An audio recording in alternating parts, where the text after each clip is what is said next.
It's the Region 3 District 2 final between the Stevenson Titans and the Troy Athens in the football playoffs. Hello everyone, I'm Anthony Polidano along with Sterling Heights football coach Dave Cullip. Welcome to another SHTV sports presentation of Game of the Week. Tonight, the second meeting ever between the Red Hawks and the Titans. They met back in 1999 on this very field. Stevenson won 35-21. What stands out in this game tonight, Dave, both these teams pretty even, but Stevenson's offense has been very good all year, and it starts with the play in that offensive line. Yeah, I think with LaRock, Kilgo, and Ellis, they're pretty dominant, and I just think that's probably their edge in the game along with their quarterback play. Now, we talked to both coaches a few moments ago, and here's what they said about this Game of the Week matchup. All right, Coach Walker, you guys are going up against pretty potent offense tonight. Is it important for you guys to work the short passing game and try and keep that offense off the field with ball control? Yeah, we talked a lot this week about just trying to control the ball and keeping them in poor field position, because by giving them a short field, as we saw last week, they can score pretty quick. Defensively, you guys have an experienced defense. Do you need them to come up with some turnovers and win the turnover battle to come out victorious in this one? Absolutely, especially against the run. We think they're going to try and run the ball on us. We got a lot of respect, though, for their quarterback. So we're very aware of their passing game as well. I think they're really balanced, and the defense is going to have to play its best game, and I think turnovers will play an important part. Do you feel like you guys are kind of underneath everyone's radar and might catch some people by surprise? Certainly, probably a lot of people were picking Denby in the first round. You guys came with the win then.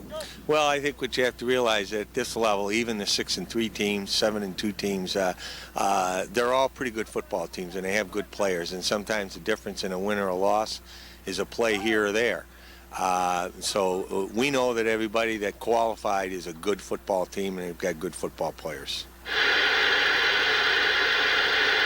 All right, Rick, you guys offensively have had a lot of success this year, but the only really bump in the road has been kind of when you guys have beat yourself with the penalties and turnovers. Is that a key to this game for you guys to stay clean, so to speak, offensively? Yeah, it is, and I think, again, that the tougher the competition, the more mistakes are magnified. When we went to Port Huron Northern the week before that, we were pretty much penalty-free. Played really a good game, and with all the stunting and everything that King was doing last week, that had us making adjustments at the line of scrimmage, and it got a little bit confusing. But fortunately, with a couple turnovers, we came out on top. With a team that doesn't have a ton of firepower going up against you tonight, is it important to get out to a lead once again and kind of make them play catch up? Yeah, because they have a fast tailback. Number 24, Robbie Wise, is well respected by our kids, and their fullback, this Hurst kid, is a bull. And they've got big kids on the offensive and defensive line, and they play in the Oakland Conference, and everybody in that conference is tough.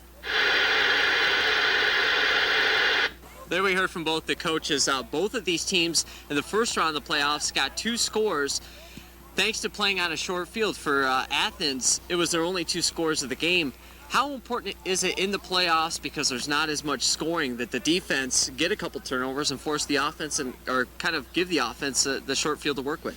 Well, I think defense and special teams are even more crucial in this situation. And, the weather and this time of year, the scoring tends to go down and the intensity and the nerves are up.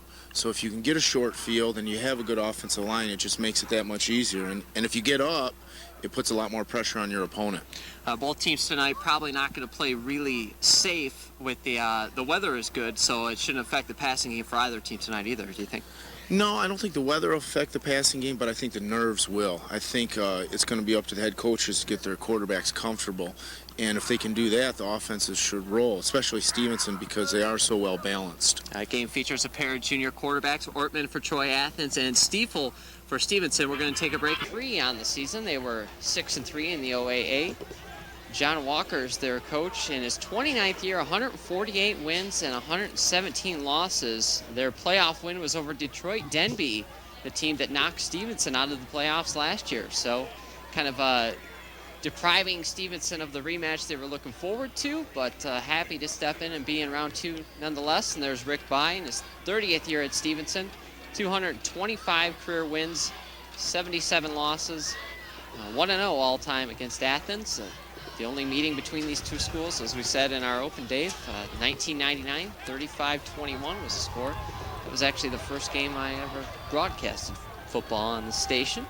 But should be an interesting game. A pair of junior quarterbacks, Richie Ortman coming in, completing only around 44% of his passes, but 11 touchdowns, 8 interceptions. Danny Stiefel, on the other hand, very athletic junior, averaging about 62% completion-wise, 10 touchdowns, 8 picks. Both teams have 1,000-yard backs. L.J. Robertson, nearly 1,500 yards and 17 touchdowns. Robbie Wise for Troy Athens has had a good year.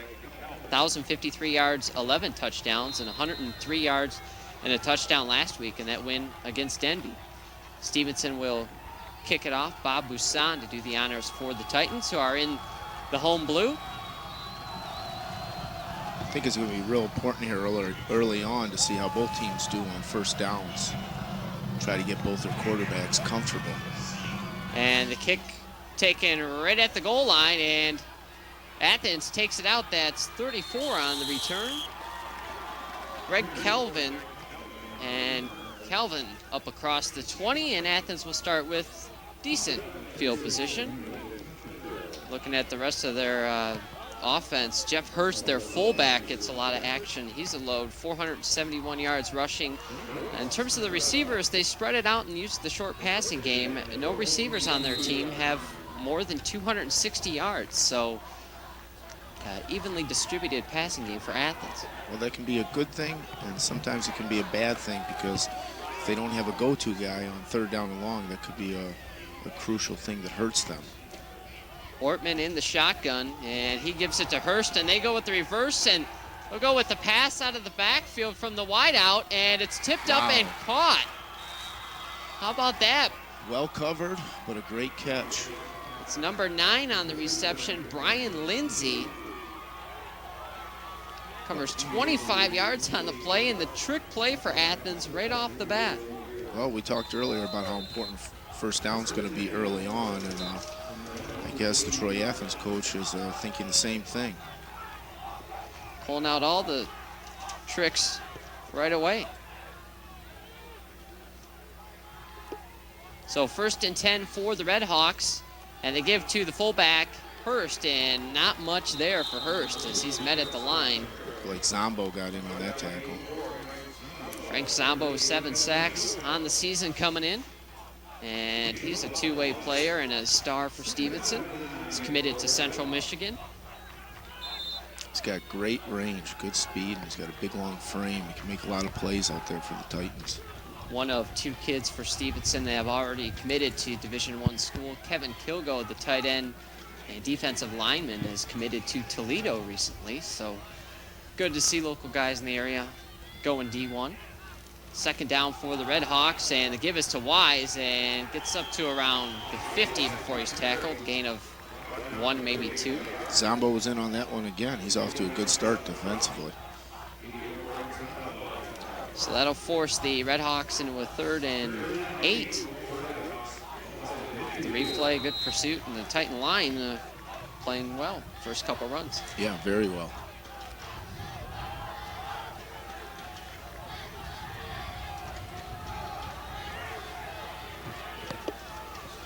So 3rd and 8, Ortman under center for this one. And he fakes the handoff to Hurst and is met dropped by Paul Ellis, the senior. It's a great play. Great play. Looks like it's going to be tough to run against the Stevenson D-line. Ellis, the 3-year starter for Stevenson, a two-way player this year, and Stevenson very talented in the offensive and defensive lines.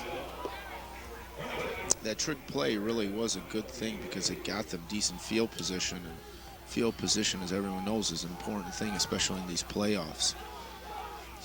That was something that Coach Walker was very concerned about and brought up in the pregame. He wanted to make sure that they pinned Stevenson back and won the field position battle. Well, I think that's a great way to try to control LJ, because if you get on a short field with Stevenson's offensive line and LJ running downfield, not having far to score, it's only a matter of time before Stevenson punches it in. Athens takes the delay of game as they're trying to maybe draw the Titans off sides there, so they back it up about 5 yards. We're on to punt now.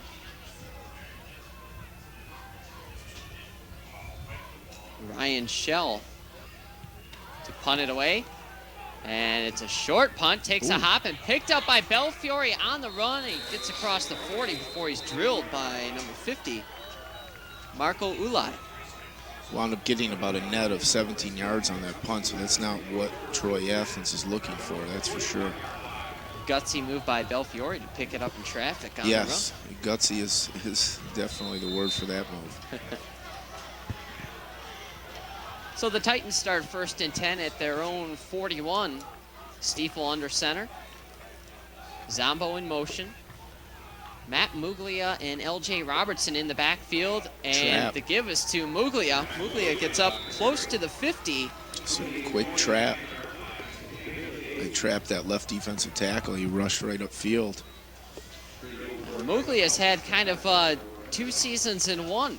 As we take a look at the replay, gains 8 yards on that one. Started out the season as a linebacker, did well as a linebacker, had about 6 sacks on the year. Late in the year, moved to the fullback spot, and the last 3 games combined, 7 touchdowns for Muglia as a fullback. I wonder if Stevenson's going to go up top here on 2nd and short. They got Venetili in motion. He can get behind the defense. They give to LJ. LJ powers ahead and gets into Athens territory, tackled at the 45. Getting the run established early. 2 carries, about 15 yards. That's a good way to get started for Coach Bai and the Titans. Robertson running hard, 7 yards on that gain. And LJ, if he's had any weaknesses, it's been early in the game. He's run a little gingerly this year, a little bit soft. It takes a couple quarters sometimes to warm up, but last week in the playoffs, ran hard from the get-go against King and ran hard on that play. Sling it out to Venetili, and Venetili up close to another 1st down. Yeah, he ran an arrow from the slot position, and he was wide open. And once again, 8 yards on 1st down for the Titans.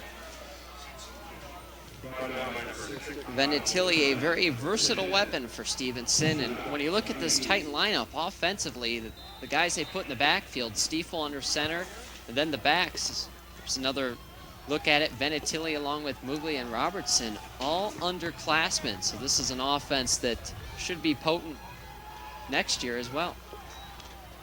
The handoff is to Robertson, and Robertson met at the line, breaks a tackle, and gets enough for the 1st down.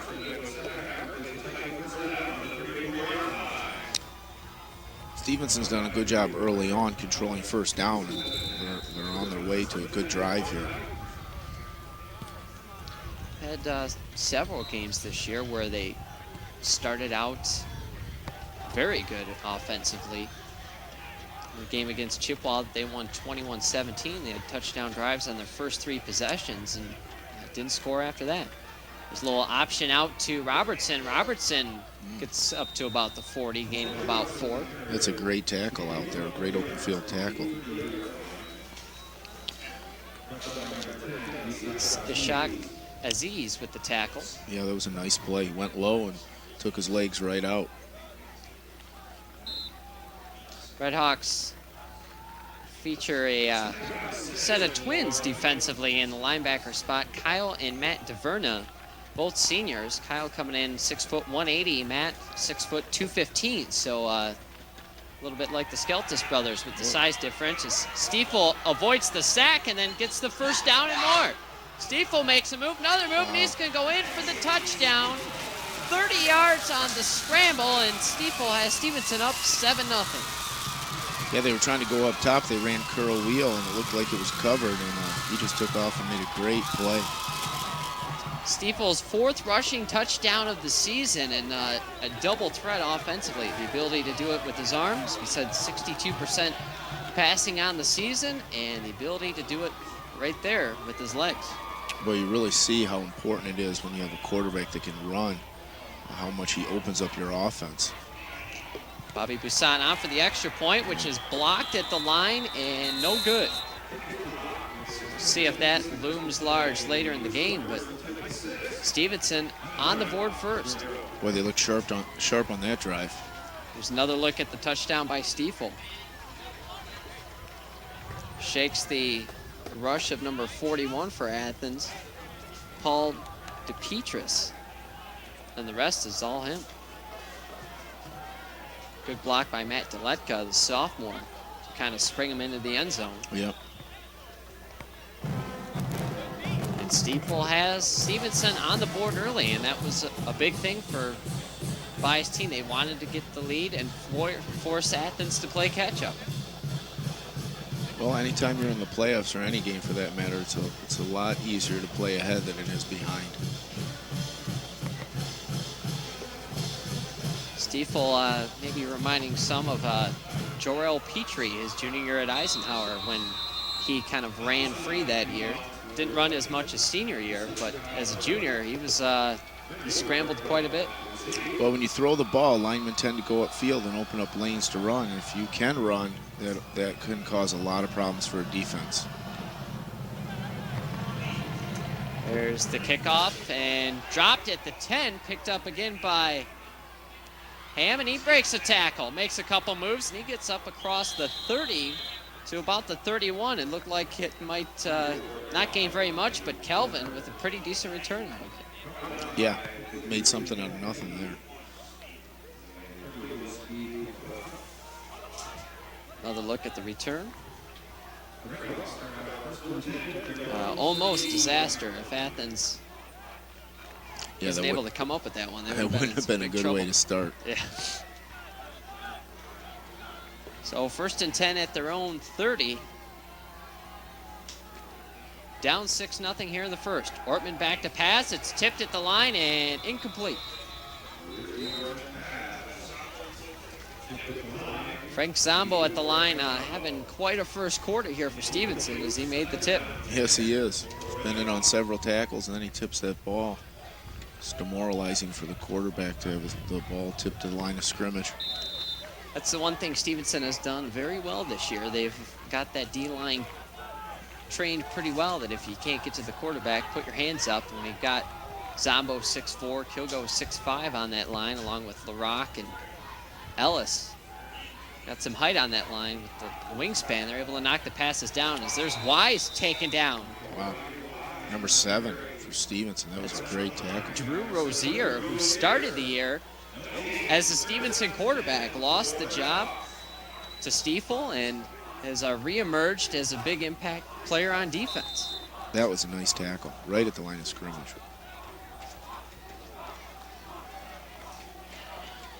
So the Red Hawk rushing attack is netted next to nothing early on in this game. 3rd and long is not what any coach or team wants to be in, that's for sure. Portman back to pass. He's looking He's deep got a this guy. time. Oh. Had him open, but overshoots. Yes. Wise. Looked like Stevenson was in a cover 2, which means the safety has to get over the top, and they ran a flag from that inside slot. The safety didn't quite get there, and he was open, definitely. Giving the Titans a little bit of their own medicine. Stevenson's victimized a lot of teams this year running Venetili out of the backfield. That time, Athens ran their tailback out of the back and just couldn't quite connect.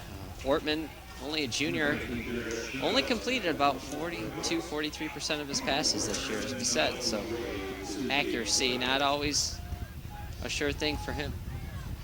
Well, they might want to try to get him some easy passes on 1st down, get him settled down. Bad snap on the punt, but it does get away, and a little dangerous for Stevenson there, but it rolls inside the 40, and they'll call it dead at the 38. Stevenson with good field position.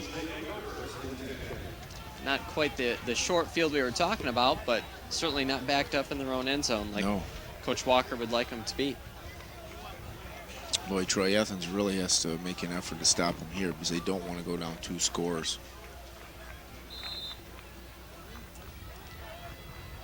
Titans break the huddle at their own 38. Stiefel will go under center again. Muglia and Robertson in the backfield. The handoff is to LJ. LJ bounces it to the outside, cuts it back up inside, and he's over midfield. It's a foot race, and Robertson pulled down inside the 30 at the 29. Aziz again on the tackle. Gain of 33 for LJ Robertson. And again, the Stevenson line doing a very good job up front. They run a little bounce play outside, and the fullback does a good job picking up, it looks like, the linebacker. Kilgo did a good job of blocking, giving him the lane to cut inside on that. As you said, Aziz with another tackle. Stiefel back to pass, looking deep over the middle, and he overshoots Venetili. And it'll be second down. Yeah, they tried to run a post, and he got behind him a little bit, but pretty good coverage. Go back to Aziz. As a coach, you're happy to see him making tackles, but you don't want your leading tackler as a defense to come out of the secondary. No, you don't. You'd rather it be one of your linebackers for sure. Coming into the year, the DeVerna twins and Hurst, the three leading tacklers for the Red Hawks. So status quo for them is for those linebackers to make the play, as they do that time, as Matt DeVerna helps bring down L.J. Robertson. Yep, they came back to that bounce play again, and Kilgo's doing a good job out there blocking. It's pretty tough for that outside linebacker to take on a big tight end like Kilgo out in the open field. Kilgo, the tight end for Stevenson, but some talk maybe committing to Toledo, might get moved to the line down there. Put on a little weight. Certainly has had a good season blocking for Stevenson. There's the pass by Stiefel to Zombo, who goes down low and gets it at about the 15-yard line. Boy, Stevenson's really in sync offensively right now. Troy Athens has got to do something to change the pace of this game, or it could be over with very quickly. Another look at it. Plenty of room for Stiefel out there on the edge. Good job by Zombo to go down and get it. Zombo coming in to the game, 52 catches for 738 yards and 2 touchdowns. Pretty nice senior year for Zombo. Very nice. It's a big target. Trap again. The give to Muglia. Muglia inside the 10, down to about the 6. They're doing a good job mixing up their run and pass, keeping Troy Athens off balance. When your defense going up against Stevenson, so many weapons to think about. Very difficult to guard them all. I think first and foremost you have to shut down their running game and hope their passing game is off. Stiefel under center. From the 7, the give is to Robertson. Robertson tries to bounce it to the outside, and Athens has him strung out. See if Robertson get the corner, and he's in for the touchdown. What a run by L.J. Robertson, and Stevenson is up 12-0. Well, they had him what looked like to be caught for a loss, and that was all L.J. on that run. He's running hard early tonight. That's his 18th touchdown of the season. And if you're Stevenson, do you go for 2 early on here, or do you just kick the extra point? Go for 2. And Stiefel stays out there. And it looks like that's exactly what Stevenson's going to do.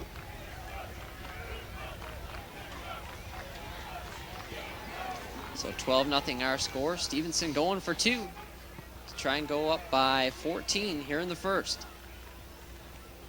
Stiefel keeps it himself. Back to pass, scrambling. Still looking towards that end zone, and Athens just able to stop him short. Wasn't an adventure. There's a flag down on the play, probably in the area of holding on the offense. That 2-point conversion is kind of a tough play to call. It's 2.5 yards out. They're doing a great job running the ball, but a lot of times you do throw just because you don't want to get stuffed because they've got so many men in the box. But the way LJ's going, I wouldn't be afraid to hand the ball off to him from the 2.5-yard line in any situation. Well, if you're Athens, this is exactly what you did not want to happen. Stevenson comes out, scores first 2 drives of the game, and you're down 2 scores right off the bat. Look at the Athens offense, coming in averaging about 20 points a game. Only 10 points in the playoff win over Denby. Previous week scored 42 against Troy, who's down this year. That's their highest scoring output of the season. Other than that, 35 against both Rochester and North Farmington, 28 against Groves. So, well, they better get their quarterback confident and get him some easy throws here, because they're going to need him if they're going to come back, because they're not just going to run it down Stevenson's throat. this Stevenson defense, though it is improved, if you're looking for a silver lining for Athens, they've given up a touchdown to every team they faced this year. So Athens should be able to score one. The problem is they're down 12. And again, the return by 34. He gets up to around the 30. It's Kelvin on the return.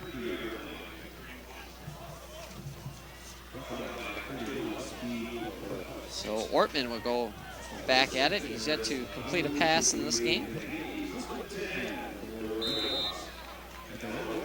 I'll be interested to see here whether they just run the ball or they try to get something going in the air to get some balance on their attack. They've had some shots open in the air. They had Wise out of the backfield on that last drive. They just missed it. Ortman back to pass, looking deep over the middle and incomplete. Rozier was in the area for Stevenson. Yeah, they went downfield. That was about a 20-yard throw. Young quarterback, and maybe you want to throw him just a 5 or a 10-yard ball just to get this young guy going. So last week against Martin Luther King, they had a real difficult time completing passes early with their backup quarterback, who was a sophomore, and it wasn't until midway through the fourth quarter when they went to the third string guy that they get a little rhythm. If you're a second guesser, you might have said, why didn't they go to him a little bit earlier? Athens having similar problems. Here. Big run by Hurst as he stays on his feet and gets up close to midfield at about the 48-yard line. It's a gain of 18. Looked like a little outside trap. He got a nice seam.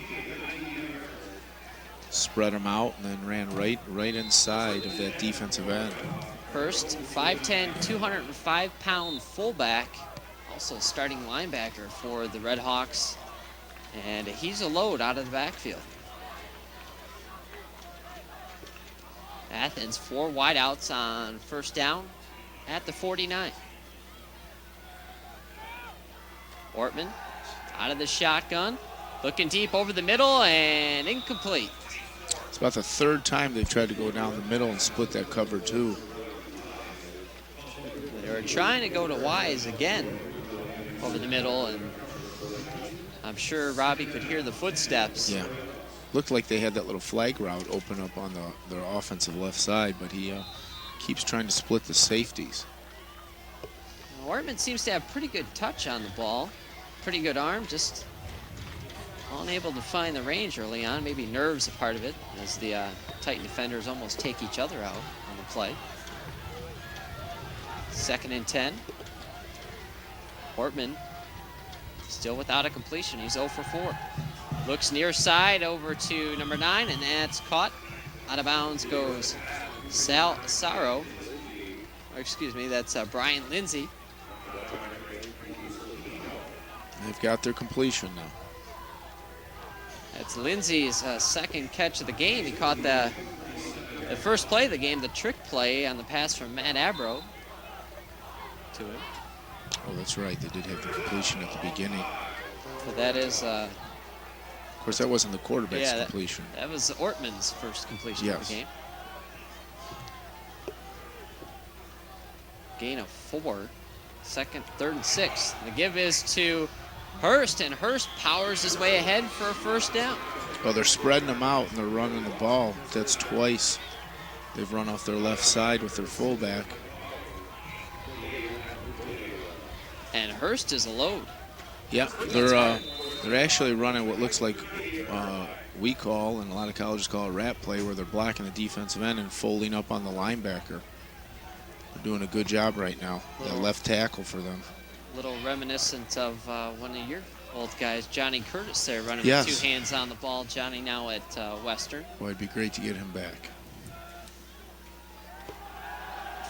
Ortman back to pass, looking deep on the near side, and that's well out of bounds. Ortman 1 of 6. An all Bronco booth today. A couple Western grads. You played football there. I just watched it. Well, that's the way it should be. I think if Western keeps doing as bad as they're doing this year, maybe we'll get Coach Darnell here next year. Yeah. Unlucky for him. 2nd and 10 coming up as Ortman once again off by a ways on that one. And they're going downfield an awful lot. They must see something that they think they can beat these guys deep for Stevenson. Ortman with a little shovel pass to Wise, and Wise gets over the line of scrimmage for maybe a yard.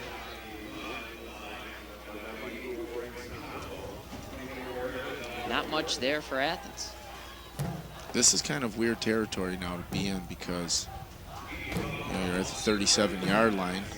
You could say it's 4-down territory if you want, or you could try to punt them deep, but if the ball goes in the end zone, they get the ball at the 20, and that's only a 17-yard difference if Stevenson holds them here. Both the Titan drives were about 60, 65 yards, so give them good field position if you don't kick it. Yes. And there's the give again to Hurst, and he's been their best option offensively as he gets across the 35 to about the 34. Be an interesting decision here. And that'll bring up a 4th and 9, or 4th and 5, excuse me.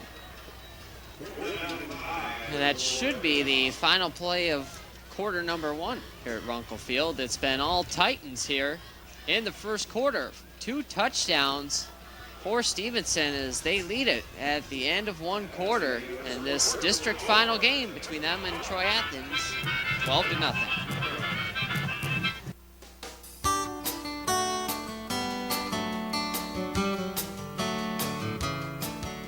Hello, I'm Stephanie Atkinson. And I'm Jeff Norgrove. As members of the Citizens Advisory Committee, we invite you to become involved with an important decision about the Sterling Heights Community Development Block Grant Program.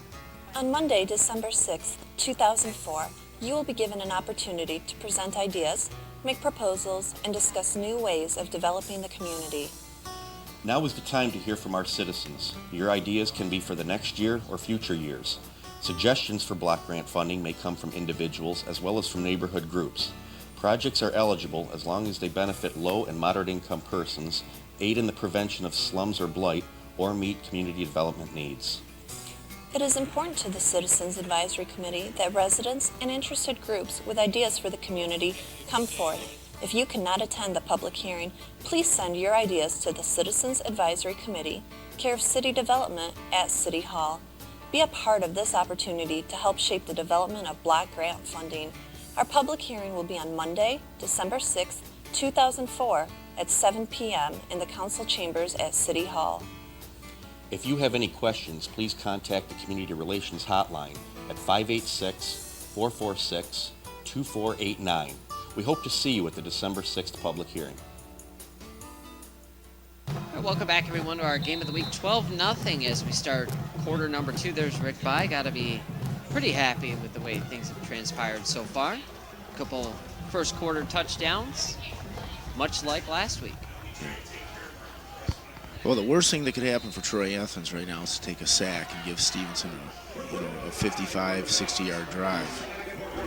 You want to make sure they avoid that even if they don't get this 4th down play.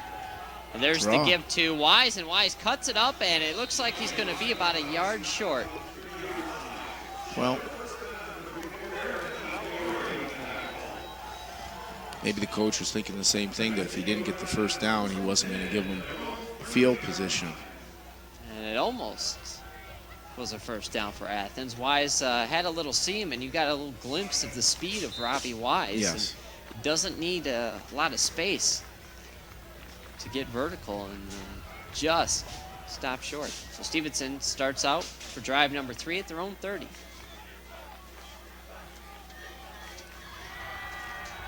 Stiefel. Speed option. And he'll keep it himself and cut it up over the 35, tackled at about the 36. Tell you what, number 17, Matt Delecta for Stevenson out there at receiver, got a decleat block that really sprung him. One of the things people don't appreciate is when you have a receiver that can block, you really, and I think there it is, knocking number 6 down, it really opens up the perimeter run game. Stevenson certainly has some size on the outside. Zombo one of your other receiver. He's certainly a capable blocker. Kilgo, the tight end, can block. And Deletka, only a sophomore, so yet another cog in the Titan machine that'll be back next year. There's the give to Robertson, and he's stuffed at the line that time and dropped. Nice play there by number 75 of Athens. That's Andrew Fort, amongst others. Well, Troy Athens moved their middle safety up and did not have him in the middle of the field, and they're really loading up in the box, which is going to open up some man-to-man coverage for Stevenson if they can take advantage of it. Andrew Ford, a load, 6'4", 325. That's a big guy on the line. Yes, it is. And they keep getting bigger. Loss of 2 for Stevenson. Brings up a 3rd and 6. Stiefel back to pass, looking over to Zombo. Zombo catches it and cuts upfield. Good enough for the first down. Yeah, just ran a little hook play, and the corner backed way off. Just playing catch for Zombo and Stiefel. Those are the kind of passes that I think Athens needs to employ to get their quarterback into a rhythm. Sure. The number one rule as a DB is don't get beat deep, so oftentimes they'll give up the hook. Zombo, 4 catches, 73 yards in last week's playoff win over MLK. He did lose a fumble in the game, though. I think they're going to come back to that bounce. Oh, no, they're throwing on first down. Stiefel with the lane, throws upfield to Zombo, who makes the catch, goes down on a knee in Athens territory at the 44. They just ran a nice curl, kind of found the seam in there, and they got it right to him. He's a nice big target. 14 on the play for Zombo. We talked about the struggles of Ortman early on. Conversely, Stiefel, 4 out of 5 to start the game with a 30-yard touchdown run. Yeah, well, they've done a good job mixing up their first downs to kind of take pressure off Stiefel. There's the give to Robertson, and tripped up a little bit there as Muglia got kind of blocked back into him. That was 41, Paul DePetris, that kind of blew up that play for Athens. Yeah, they came back to the bounce play that I thought they were going to run on first down. It's been a good play for them. Troy Athens' old defender made a great play on that. 2nd and 10 for Stevenson. It's a big down for Troy Athens. They need a stop. Otherwise, they could be looking at a 3-score detriment here. And Stiefel back to pass. He rolls out to his left, looking over to Muglia, and through the hands of Muglia, incomplete. He had some room to run, I think. He had a guy open, and he could have run for a few yards. Crucial series for Troy Athens. I don't think you're going to come back from a 3-touchdown deficit against Stevenson or a good high school playoff team for that matter. Look at it, Muglia maybe thinking about that sideline a little bit. Yeah. Maybe thought he was a little closer than he was. Caught 4 passes last week, so has good hands out of the backfield. 3rd and 10 for Stevenson. Looks like they're blitzing. Venetili in motion. They go with the shovel pass to Venetili, and somehow he catches it. Oh, and he fumbled. Worked his way up, and turnover to Troy Athens. It was a late fumble. That ball popped out there pretty late. Yeah. So the Titans with the turnover, and that's the one thing that said that they don't want to do. They didn't want to penalize themselves and get caught fumbling or have any penalties. They haven't had any penalties yet, but there's a turnover. No, even if they don't score, they can punt from here and try to pin Troy Athens, who has not moved the ball that well. You don't want to give any team momentum off of a turnover. See if Athens' offense takes advantage of the spark that the defense gives them. Hartman from the shotgun now. And the handoff is to Wise. Excuse me, that's Hurst. And Hurst over the 45 to about the 46, gain of about 7 or 8. That's that same play that they've been running.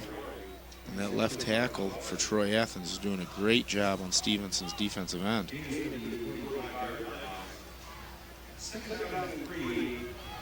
That's 5 carries for Hurst on the game for 37 yards. So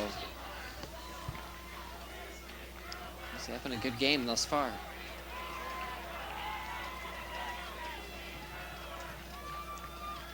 Second and 3 for the Red Hawks. Wise in motion. Ortman rolls out to his right, and he throws it and overshoots his man by a good 6 or 7 yards. He's trying to go to 82 that time. Nathan Hand.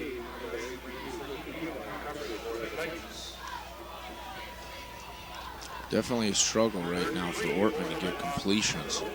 He seems to be missing high and long every time. So you wonder if he's just a little too geeked up for this one. He might be.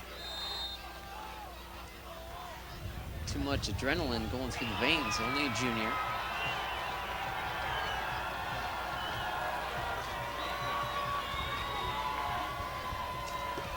Oh, and there's a bad snap, and he's unable to handle it. Now he picks it up and runs for his life. And he keeps it instead of getting rid of it. Stevenson takes him down back inside the 30 all the way to the 27. An 18-yard loss. Didn't look like a bad snap. I don't know if he wasn't ready or the snap count was wrong or he just dropped it. And then he had an opportunity to get rid of the football, and it didn't even look like he was thinking about getting rid of it at this point, and takes the 18-yard loss. Yeah, as a quarterback, you really have to manage the game and know all situations, and you don't want to take those big losses because it really hurts you in the whole scheme of things with field position. Talking to Coach Walker, that was one thing that Walker was very happy with, was his game management and his decision making. Only completing 43% of his passes, but he had made good decisions for them this year, most of the year. So there's a good punt this time. Belfiore takes it. Clip. At his own 27, and that'll come back a little more. Yep. Very obvious clip on that play. And that's just an emotional bad mistake. Sometimes the guys on special teams a little too fired up. Well, they want to make a play and they want to impress the coach. And it's really hard sometimes not to hit somebody. But 15-yard penalty really hurts them. Good catch by Belfiore. That was a first couple punts by Shell. Not too good, but that one an excellent punt. Oh, there it is. Just can't do that stuff. Yeah. I'm sure he's hearing about it right now. First and 10 from their own 23, and the give is to Robertson. He's stuffed after a gain of about 1. Little inside trap play. Hurst again coming up defensively with the play that time. They ran the trap with LJ instead of Muglia and didn't get quite the same results. I like the Muglia kid running the trap. He gets downfield very quickly. 2nd and 9 for Stevenson.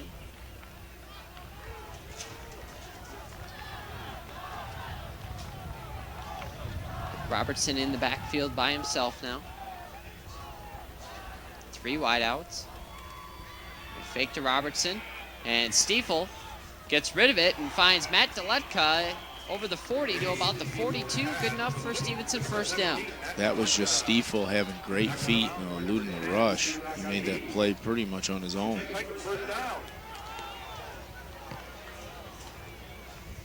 Stepping up in the pocket, good pocket awareness. You can see the lanes. Able to throw on the run too. Yeah. No, I'm impressed with him. He knows when to run. He knows when to escape the rush and look downfield.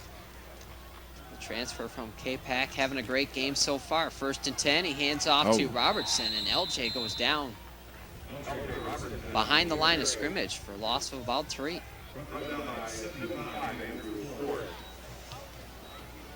LJ looked like he tweaked his hamstring a little bit on that play. He's had ankle problems this year. Missed a good portion of the Eisenhower game with the ankle injury. Same for the Ford game. Those were consequently Stevenson's 2 losses. He tweaked it again in their win against Warren Mont and sat out the last game of the year, the win against Port Huron Northern. So we talk about all the yards he's compiled. That's really in a shortened season. Yeah. There he tries to make the cut. You can see him kind of favored a little bit there. It's back to about the original line of scrimmage.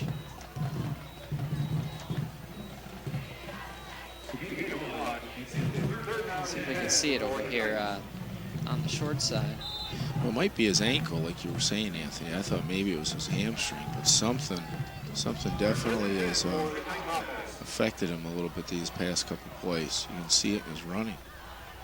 LJ worked very hard in the offseason, shed about 25 pounds. And there's a completion to Zombo.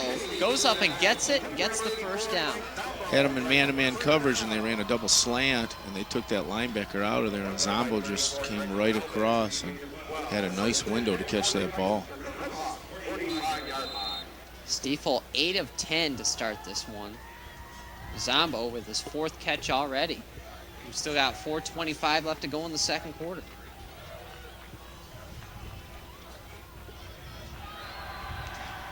So Stevenson again in Athens territory, and they give it to Muglia, who hurls a defender and gets up close to another first down. I would run him on the trap. He is good at it. This might be a coming out party for the fullbacks in this one. Both fullbacks playing very well. Stevenson is doing a really nice job of mixing up their play calling. 2nd and 2 for the Titans.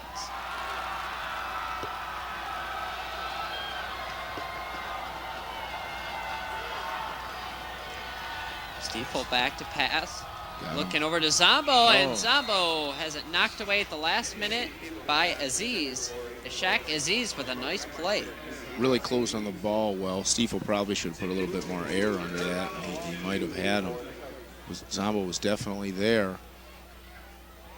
Defender closed the gap very nicely. Aziz having a good game defensively for Athens. We've called his name a few times, and that hand on the back, maybe a little early there, but well, he's hard to tell. He's a lot smaller. I think he probably has to do that. And the give is to Muglia, and he's very close to a first down. We'll see where the spot is. Well, here's a good north and south runner. Stevenson, year after year, seems to churn out running backs. Really crazy. That one just short. Go back to Joe Walls, Michael Tennessee, Rod Hunsinger. More recently, Anthony DeCarlis, Mike Geringer. They've had a bunch. Even when they are down, they still seem to have the 1,000-yard backs as they're going to go for it on 4th and inches. And Stiefel takes it himself, and he's got the first down. Behind that line, the way they're playing tonight, it's almost a no-brainer for Stevenson. Sure. It is a no-brainer. They were in that kind of no man's land that you were talking about earlier. Too far for the field goal, too close to punt. Difference right now, Stevens is doing a much better job on first down. Their play selection is much more varied. So 1st and 10 for the Titans at the Red Hawk 34. And the give is to Robertson. And Robertson gets up to about the 31. Good pursuit that time by the Red Hawk defense. Yes. Still on first down, Stevenson is getting, a minimum of 3 or 4 yards. They're really never in second and long yardage. I think the worst 3rd down situation for Stevenson thus far was a 3rd and 6 I can think of.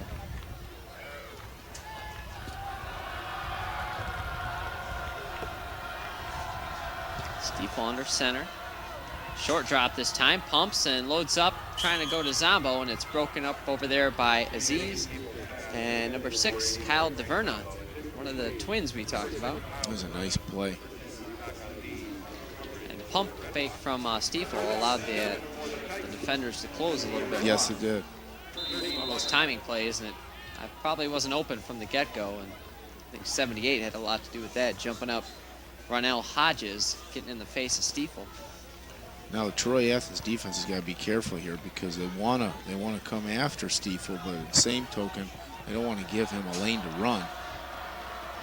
It's the the Michael Vick defense. Get after him, but don't let him break containment. He throws it up to Zombo, and Zombo makes a great catch. And the flag is down. Probably going to be a pass interference, which should be waved off. It was a great job by Zombo. Yes, it was. Came down out of bounds, but just pushed down. Too much of a size difference out there. It's like playing jump ball.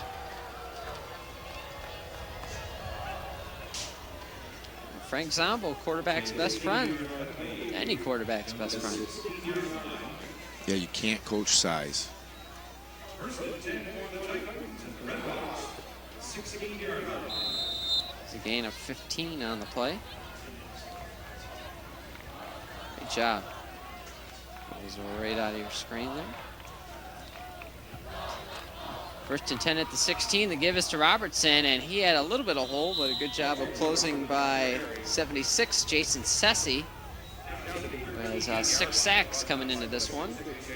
Doing a better job of controlling LJ, but once again, it's still 3 or 4 yards, and it's a very workable down for Stevenson. They've slowed LJ down, but Stevenson, as we talked about, just so many weapons offensively. Option A is closed. You just go down the road to B, C, and D. And they fake it to LJ, and Stiefel might take this one himself. He's looking to pass now and overshoots Zombo. Nice job that time by the defense, keeping him in the pocket and keeping their coverage at the same time. Well, here we go. A 3rd and 6, something Stevenson's been successful on quite a few times. Troy Athens really needs a stop here. Looked like when he made that turn, he was thinking about just running with it, but saw there was no room there. And did the right thing. He managed that down very well.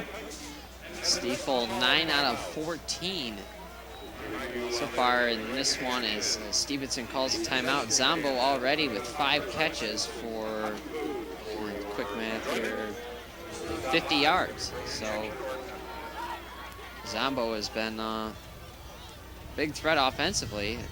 Robertson, 12 carries already. Muglia has 4 carries. I know Coach Walker before the game really wanted to emphasize ball control and keep that Stevenson offense off the field, but it's been the Titans that have been grinding up the time of possession. Well, if they can hold Stevenson to a field goal, it's still a 2-score game because they'll be down by 15 and they can get a touchdown, a 2-point conversion, and just a touchdown and a regular 1-point conversion. On the other end of the stick, if Coach Bai decides that he wants to make this 2-down territory because he wants a touchdown, that could make it a nightmare for Troy Athens. Be an interesting play call here. Especially considering the rough first half that Ortman's had, and he's been overshooting at everyone. If you put him back there in his own zone, and maybe might be a turnover for Stevenson and 6 points by the defense. Maybe you just throw a little hook here to Zombo and hope he makes something out of it. Got one-on-one coverage. 3rd and 7 from the 13. Stiefel over the middle, complete touchdown, Frank Zombo. Or throw a slant to Zombo. 6th catch of the night. That one for 7 yards in the score, and it's now 18-0 Stevenson. Well, you can't let that guy cross your face that close in the red zone. You can't let him have that inside position, because if there is no safety helping you in the middle there, because I think they came on a blitz, that's just a tough coverage for that corner. See why the Chippewas would like to retain his services next year in college. Be interesting to see where he plays in college. Extra point by Busan is good this time. So Stevenson goes up 19-0. And talking to Frank, I understand they're looking at him as a college tight end. That was part of what went into his decision. Some of the other schools that were looking at him were thinking of him more defensively, and Central was one of the schools that was going to allow him to play offense. Well, with their new coach up there, Kelly, he definitely likes to throw the ball, and the tight end will get the ball. Now 19-0. Mike Bai over there talking to Zombo. Bai, the offensive coordinator for the Macomb Strength, which was 11-3 this year in their first season, semi-pro football team. Well, it's a lot more fun to talk to guys that are scoring touchdowns, I tell you. You see a lot of people that want to talk to those people. Yeah. They're always, at least temporarily, very popular. Yes, yes they are. It's like the quarterback that has a great game. Everybody loves him and everybody's a part of it until he has a really bad game. And then no one's related to him or knows him at all. And then it's his fault. Then the backup quarterback is everyone's best friend. That's right. That's right. It's a fickle game. So 1:19 left to go in the second quarter, and Athens needs something big to happen to get some kind of momentum going into halftime here. Calvin's had a few pretty good returns so far. And it's a short and high kick. Taken there by 6, that's DeVerna. And DeVerna upended just as he gets over the 30. Andrew Stafford with the hit for Stevenson. Tell you what, it might be smart of Coach Walker. There's another look at the touchdown. Nothing fancy here, just a slam. Stiefel's hot, 10 of 15, and showing the kind of accuracy in tonight's game that he's shown all year up to this point. Dangerous situation here. Stevenson's got some timeouts left, and if they throw the ball, don't complete it. Load up and go deep that time, and incomplete. So he was trying to go to Abro, number 12. Well covered. If they keep throwing the ball, they're going to give Stevenson some time here and maybe some field position to go after at least a field goal. Because I believe Stevenson, well, the wind is gusting, so maybe the wind's not a play unless they're actually going against it, I think. 2nd and 10 for Ortman. Ortman back to pass. Plenty of time, and he loads up and overshoots his man by quite a ways, and that's picked off by Frank Persicino. Persicino on the return up around the 40 and tackled at about his own 43. That's what we talked about. Been overshooting people a matter of time for one of those Titan defenders. Well, Coach Walker wanted to try to get a score, but with the way Ortman's playing right now, he might have wanted to just get in the locker room and kind of regroup. We kind of wondered to ourselves why Stevenson's DBs were playing so deep early on. Maybe they knew something about Ortman that we didn't, because he's been overshooting everyone all night. Yes, he has. Well, I think they're saying that they're not going to get beat deep, and they want him to throw short passes, and right now he's not doing it.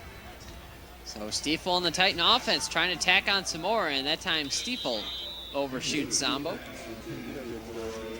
This would be a good place for a screen because they're dropping people deep and they're rushing those linemen like crazy. Venetili's probably the guy to do that for Stevenson. 2 catches for 15 yards, but he did turn the ball over, put the ball on the turf, so we'll see if Stevenson has the confidence to go right back to him. 2nd and 10 for the Titans, 46.6 seconds left. And they give it to LJ, and LJ bounces to the outside. LJ across midfield and gets out of bounds inside Athens territory. It's a good play call. Their DBs are way off the ball. Once he broke that line of scrimmage, he had quite a bit of room to run. 38 seconds left. Another look at it. Forced to the outside. He avoided the arms of Andrew Fort, the big guy inside. Smart play by getting out of bounds, stopping the clock. Yes. See guys in the pros that don't make that play a lot of times. Yes, you do. Surprisingly. Well, Stevenson's got 2 timeouts left, so they have some time. DB's once again backed way off the ball. Stiefel cuts it up, and he's in trouble. Gets rid of it just in time and hits Zombo inside the 20, out at the 17.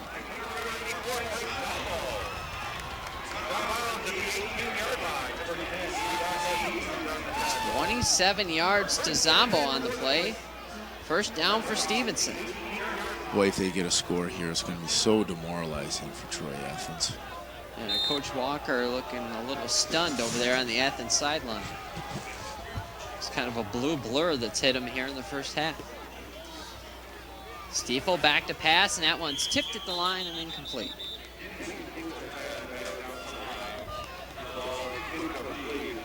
Zombo's had himself quite a half. 7 catches already. He's had some tackles and batted a pass. 84 yards. Really early candidate for player of the game thus far. He's definitely player of the half. Yeah. So 2nd and 10 from their own 18. Stiefel looking, and he throws to Zombo again. Timeout. And they do take the timeout.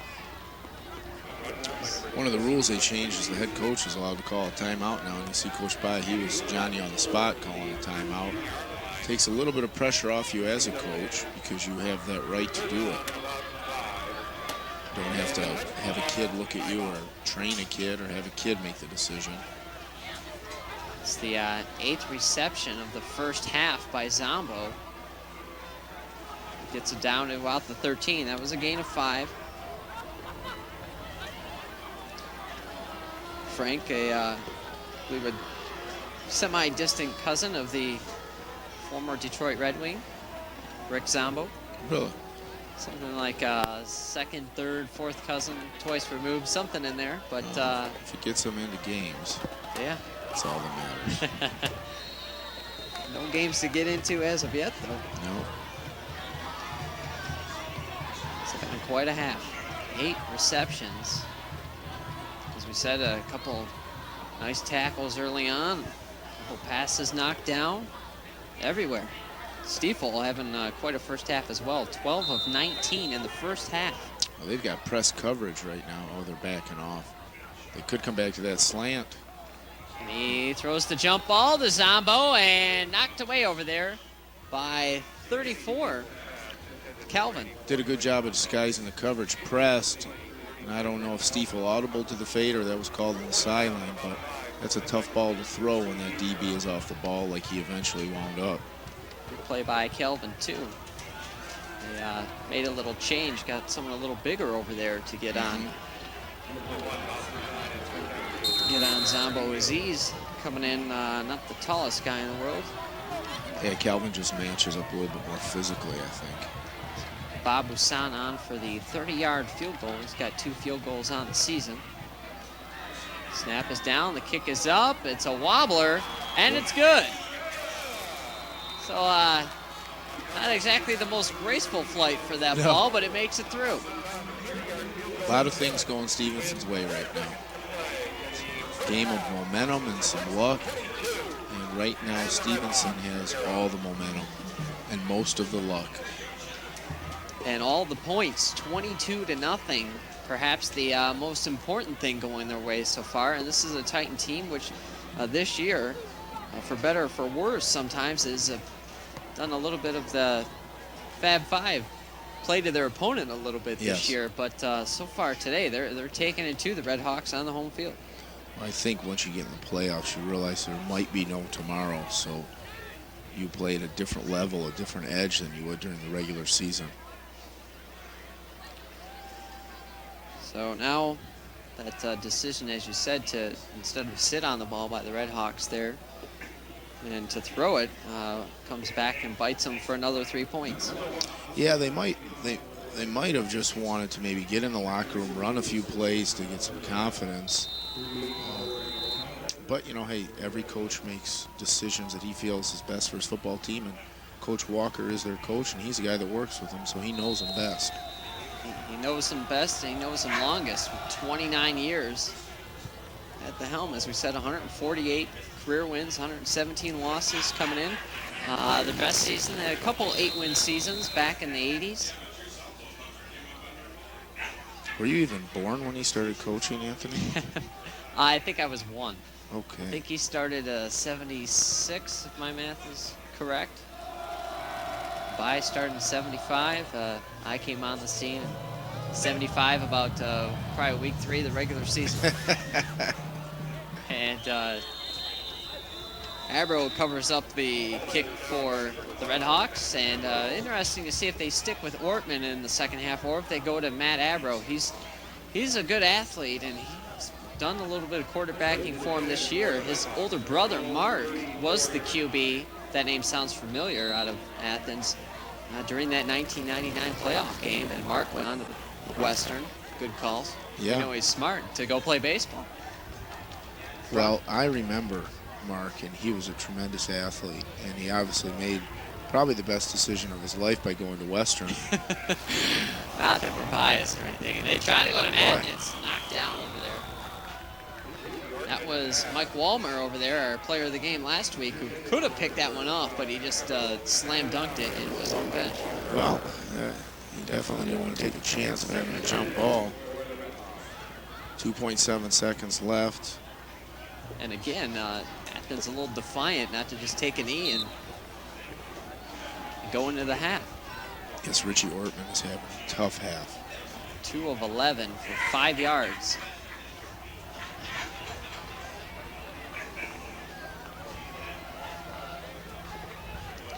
This should be the last play of half number 1, and from the gun, Ortman scrambles, loads up, looking deep over the middle. Jump ball over there, caught by Abro. Actually, no. They called it a catch and then a fumble. Caught by Abro, fumbled and picked up by number 9, Brian Lindsay. But the half ends. All Stevenson in the first half here at Runkle Field as they go into halftime with a 22-0 lead. Danny Stiefel, Frank Zombo hooking up 8 times in the first half. Stiefel, 12 completions in the half, 2/3 of them going to Mr. Zombo. Great half for Zombo and the Titans. At the half, the Blue lead it, 5 carries for 38 yards to lead everyone. Ortman's had a difficult afternoon, 3 of 12 for 41 yards and an interception. Robbie Wise, their 1,000-yard back coming in. Stevenson has almost effectively taken him out of the game thus far. Just 3 carries for 6 yards, and with the score 22-0, they've kind of taken Athens' #1 weapon out of commission for the second half. Yeah, it's been a dominating performance by Stevenson. I think the only thing they have to guard against is getting complacent and not being on attack mode. A lot of times kids, they don't mean to, but they relax and they allow other teams to creep back in the game. And I think Stevenson should stay aggressive with their play calling, because they don't want to let Troy Athens sneak back in this game. We saw it last week. They had a 21-0 lead on the Crusaders in the 4th quarter, and at the end of the game, it was 21-13 with the Crusaders first and goal on the 4. So it's happened before. Oh. Another good return there, but we got a flag there, and that'll be coming back. Boy, that's not a way to start the half for Troy Athens. Coach Walker's probably pulling his hair out right now. Fred Kelvin on the return, and a block in the back. And Athens will start with not so good field position. Let's see if Ortman carry the offense again, and he's out there, so they're going to go with him in the second half. Another look at Kelvin on the return. He's gotten over the 30, all of his returns. I don't really see where the, there it was, right there. It was number 2, Andrew Lavoie, the push in the back. So Athens will start at their own 13 here in the second half. Ortman back to pass, and he flips it out to Hurst, who's immediately drilled there by Zombo. He's everywhere. Wow. It's actually incomplete, so be a break there for Athens. Would have lost yardage on the play. I think Coach Walker might want to try to get Wise more involved in this game. I mean, here's a kid that's got over 1,000 yards rushing. We really haven't seen a whole lot of him. I know they're behind, but he is their best weapon, and maybe he should start being used a little bit more. And only 4 touches in the first half for Wise. 2nd and 10 for the Redhawks. And the give is up the middle. That was to Hurst again, and it was. Nothing doing on that play. No. Hurst had a good first half for Athens, maybe the lone Redhawk bright spot, as we said, with the 5 carries for 38 yards. Yeah. Made a couple nice plays defensively. Well, just looking at Robbie Wise's stats, I mean, he has gotten 16 carries a game. He is well behind that pace. So Ortman from the gun on 3rd and 9, and he gives to Hurst, and they do a little wraparound to Robbie Wise. So they get him the ball, but Wise stood up after a short gain. A lot of east and west running, but only about 2 yards north-south. Well, that was probably a smart call by Coach Walker, not letting Ortman throw the ball downfield and risk a turnover, and trying to get the ball to Wise. You just keep waiting for something to break for Troy Athens, and it doesn't happen. 4th and 5, dangerous territory here for Athens. You want the snap to go right here. If you're the Red Hawks. Perfect snap. And Shell gets it away. It's a good booming kick, and it hits at about the 48. Takes a Athens bounce and rolls back inside the 40. Stevenson will start with good field position at their own 39. Yeah, Stevenson has not been backed up the whole night. Right now, if I'm Coach Walker, I'm thinking about every trick play I have in the book, because they've got to get some offense going. There's a collision right there. Belfiore abandoned the return and just decided to go hit someone. As you said, sometimes on special teams, you just can't avoid it. No, I mean, he made a smart decision not to try to catch that ball. So a timeout by Athens. I think they only have 10 guys on the field. A little mixed up. It's hard enough to go against that Titan offense when you got 11 out there. You don't want to have one less, and you're absolutely right. Here comes number 9 for him. Brian Lindsay, the late ad. Yeah, it seems like when things start to go bad, your brain starts to go and kids just make mental mistakes. You're still dwelling on the previous player, the previous half. Well, it's easy. It's human nature. You feel sorry for yourself, and these kids are thinking, man, I'm going home after this game if we don't get it together. When you start feeling sorry for yourself, you tend to either give up or just start playing poorly. And this is a Red Hawk defense that is loaded with seniors. So. Oh, they have a lot to play for. A lot of them realize this could be their last time on the field. So 1st and 10, Stevenson. Now they start their drive at their own 39. See if they continue to mix it up. They've kind of got the Red Hawks at their mercy. They're going right back with the same play, it looks like. They give it to Robertson, and LJ up the gut for about 7. He was blocked down and kicked out with Kilgore and led through with that fullback. LJ running downhill. 2nd and short. 1st down's been great for Stevenson all night. 12 carries for 73 yards and a touchdown in the first half, and good start to the second half for Robertson. Troy Athens is going to have to start mixing up its blitzing or doing something to stop Stevenson on 1st down. They're going to have to maybe start guessing. MLK blitzed their way back into the game last week. We'll see if the Red Hawks do the same, and they give that time as to Venetilli, and actually that's Muglia. I think that's his shortest run of the night. Yeah. Muglia with a gain of about 3. 3rd and a short 1. Tell you what, with this Stevenson team, if they can get good field position throughout these playoffs and not turn the ball over, their offense really controls the clock. There's a give to Robertson. 1st down and more inside Red Hawk territory, gain of about 4. This is a Titan team that has their minds on Eisenhower ever since they lost that Eagle game, as LJ tripped over Muglia's feet there and still got the 1st down. Ever since they lost that tight one Eisenhower game, that they really outplayed the Eagles, save a 99-yard touchdown play from Derek Chris. They then kind of had the Ike hangover the next week against Ford, but since then they've been able to refocus and played extremely well. They certainly have the weapons to go far into the playoffs. Yes, they do. Stiefel over the middle to Zombo, and Zombo tripped up, but not before he gets another Stevenson 1st down. Gain of 16. Catch number 9 for Zombo, if I'm not mistaken. Yeah. For 115 yards.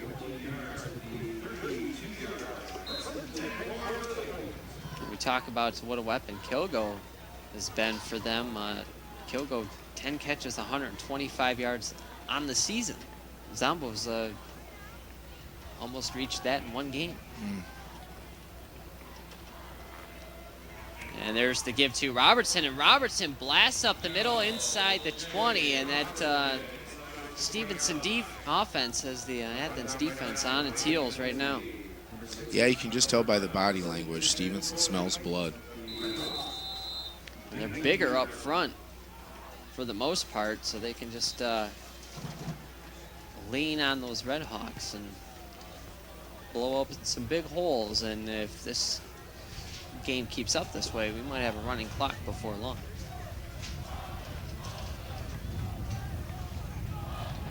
And there's the give to Muglia, and Muglia breaks a tackle and gets up to about the 15. Little inside trap, I believe, again. The Stevenson offensive line has just played so well all season. Good block by Ellis up front. Muglia fighting for the extra yardage. Running backs always falling forward for Stevenson. 2nd and 5 for the Titans. Benatilli in motion.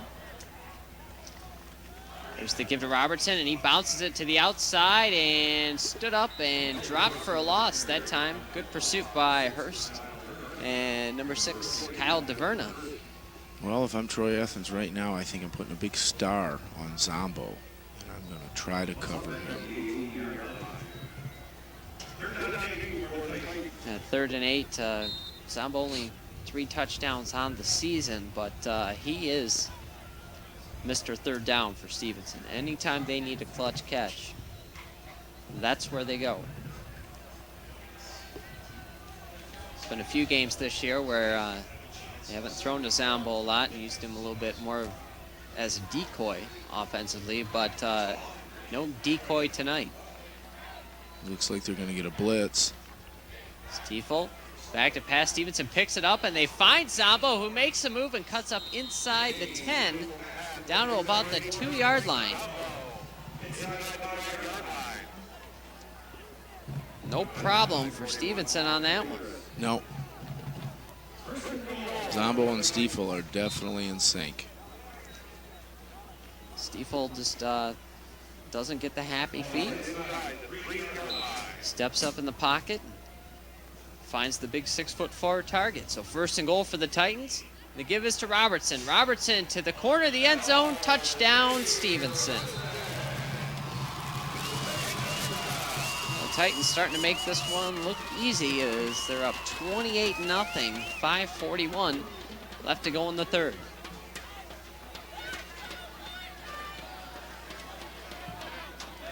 Bob Busan will come on for the point after. 2nd touchdown of the night for L.J. Robertson.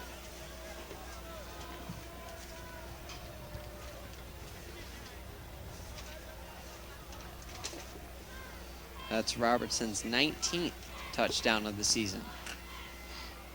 It's a good career for most kids. Yes. Be interesting to see how long LJ stays in this game. Busan's extra point is up and good, and it's now 25-0. Hey, yep. 29, I believe. 29-0. You were correct. Yeah, I think you were thinking about your age again. Yeah, that's right. Actually, I'm 29. 20. I wasn't thinking about well, any of the above. Who you knows look what I was thinking? 25. Yes. Maybe 23. I appreciate it. 2-yard touchdown run for Robertson. All Stevenson here on the home field. And you had a good point there about at what point, if you're Stevenson, do you start pulling some of the starters to make sure that they're healthy for round 3? Well, I think you maybe play LJ one more series, get yourself to the 4th quarter, and if you're up 29 points, you start thinking about pulling him out for sure, and maybe even getting Zombo out of there. I'm sure Coach Biden knows what he's doing, though. He's been doing this a long time.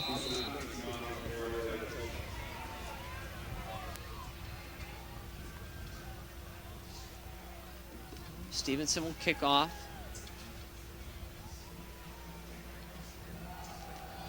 All Titans in this one.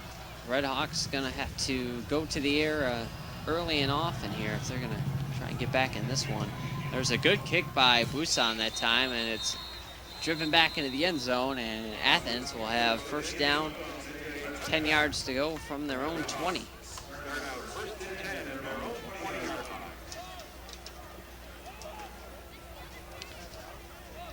Stevenson, 75% of their touchdowns this year have come on the ground.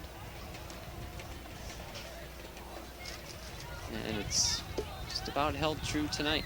Well, Zombo's not in there on defense, so that kind of answers our question a little bit. There's the give to Wise, and Wise with some speed, and Wise gets to the outside and tripped up at the 35, gain of 15. Well, we've been waiting to see him, and he's definitely got a spark to his run. Only his 5th carry of the game. I think I'd give him the ball again. Yeah, well, one ankle tackle away from taking that one a long ways. He was probably so excited to get the ball. First and 10 from their own 35. The give is to Wise again, and again. Gets up the middle for a good chunky yardage, spins forward, gain of about 6 or 7. I think I might even do that again. Yes. I would do it until Stevenson stopped me. And back a couple years ago when Chris Boyer was running at Ford, that was the only play in the Falcon playbook was Boyer, and more Boyer in the second half. Well, I think we all know as fans and as coaches that sometimes you can think too much. And they're just keeping it simple, giving it to Wise, and he's up close to a first down.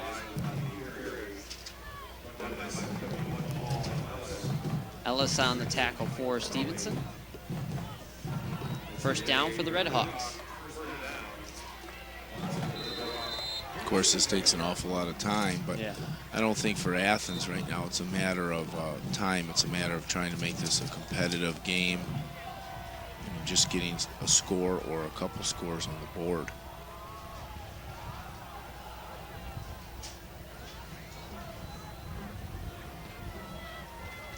Lindsay in motion. They give to Hurst that time, and nothing doing for Hurst on the run. No, they've definitely shut down the fullback inside run game. But early on, it appears Stevenson was very focused on Wise and stopped him, and Hurst caught him off guard. They've made the adjustments at halftime and shut down Hurst, and now Wise is starting to get a little bit of space. Doesn't need a lot of space to turn it into a good game. 2nd and 9 for the Red Hawks. Ortman back to pass this time. It's a good block up front, and he loads up looking deep. Ball well underthrown, and it's incomplete. Contact, but no call over there. Well, that was a good challenge that Ortman threw up. I mean, he had one-on-one coverage, threw the ball short, hoping the receiver would come back to the ball, and just didn't work out, but it was definitely a good challenge, a good decision on his part.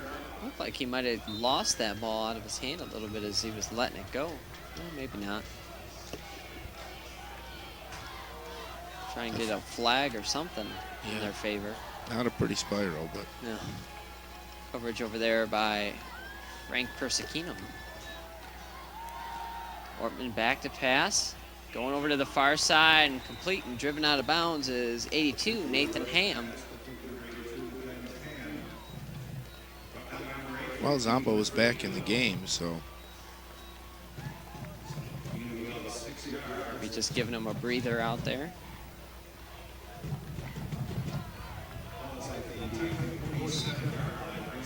Gain of about 6. 4th and 4 for Athens. Crucial play here. A very short field for Stevenson. This could be the nail in the coffin if they don't complete this one. Ortman back to pass. Pumps once, throws over to the near side, and it's complete. We'll see where they spot it, and it looks like they're going to give him first down. up for the first down. Not by much, but Ortman hooks up with Ham for another 5 yards.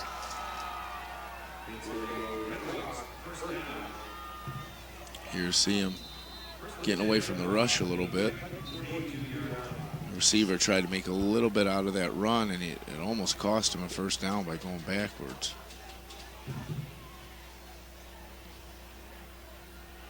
First and 10 at the Stevenson 34, and the give is to Hurst, and Hurst forward for about 3. They ran that wrap play this time to the right side and have quite as much success as they've had going to their left. It's about 3 or 4 plays in a row now that they've not gone to Wise. Got a feeling he's due for another touch here for them. Wouldn't be a bad idea.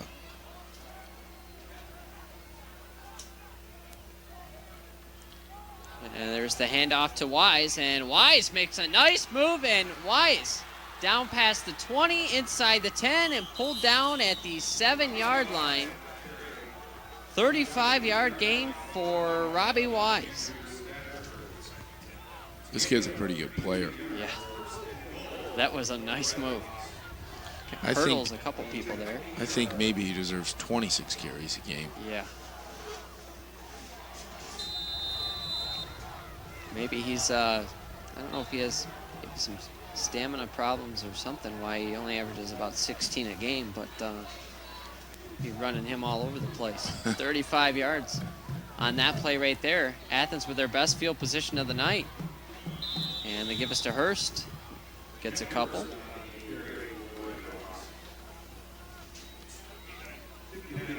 He's a threat to score every time he has the ball. Wise. And they mark it down at the 6, gain of about 1.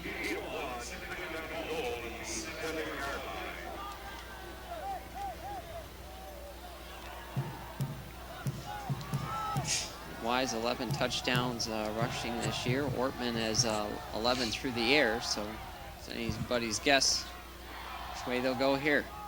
And they fake it to Wise. Ortman has it. Ortman to the end zone. Touchdown to Jeff Hurst. Well, they're on the board. 7-yard touchdown play from Ortman to Hurst. And the goose egg is off the board for Athens.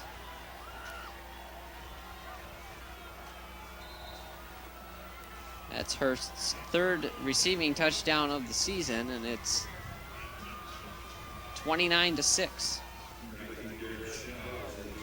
Well, Stevenson's still got to stay focused because they don't want to end this game playing poorly. They want to stay with momentum. 19 out for the extra point shell. It's up and it's good. And Athens, with their best drive of the night, they go 80 yards and get on the board here with 39.6 left to go in the 3rd quarter. Ortman, plenty of time. Finds Hurst in the end zone. And the Red Hawks have at least avoided the shutout here. Yeah. Well, that's good for these senior kids that they don't get shut out. And at least they have something that they can hang their heads on. It's been a good season for them, though. If you're Athens, you're down by 22. Do you try the onside kick here? You know, they really don't have anything to lose. I think at this point it'd be a good decision. Because if Stevenson gets the ball, Stevenson really only needs to get the ball 2 or 3 more times, get a few first downs, and they will run 3 or 4 minutes off the clock with each possession. So they don't have too many opportunities to score. Yeah, Athens has 2 timeouts left, so they've already burned 1. Well, here we go. They're going to do it. Oh, the Titans hands team out there for them now.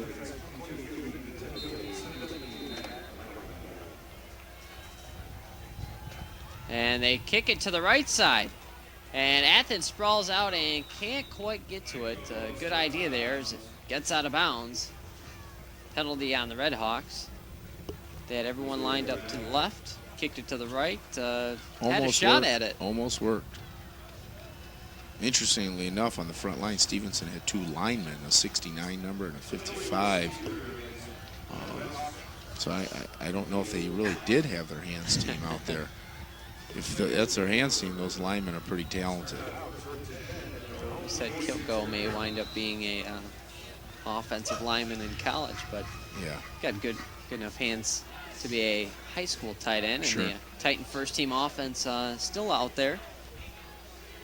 What will probably be the last play of the third quarter. And Stiefel takes this one himself, and Stiefel's got the first down and more. Stiefel with a nice block from Fumbles. Benetilli, and then he fumbles, and Athens recovers.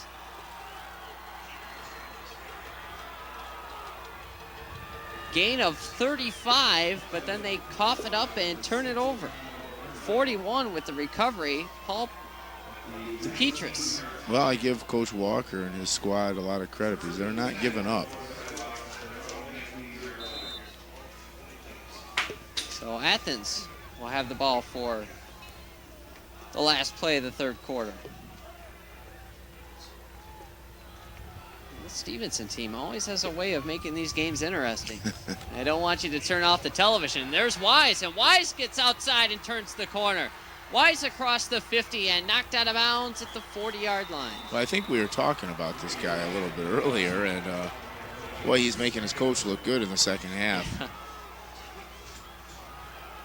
41 yards on that run by Robbie Wise. His last two have gone for 35 and 41. And he got out of bounds, saving one more play, at least.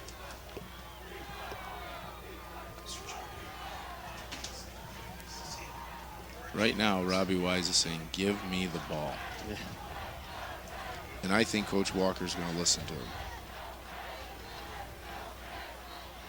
Ortman under center, Wise deep behind Hurst, and they fake it to Wise this time, and Ortman rolls out to his right. He throws complete to number 9, Lindsey, and Lindsey's got another Red Hawk first down. 14 yards on the connection, and he got out of bounds again. All of a sudden now that short passing game is working. They're booting and rolling him out, and Ortman is doing a much better job. It's 3 catches for 43 yards for Lindsey, and that's the end of the third quarter, actually. All Titans, but the Red Hawks showing a little life here as they get a touchdown and come up with a big turnover. They'll have the ball back when we start quarter number 4. It's 29-7, Stevenson.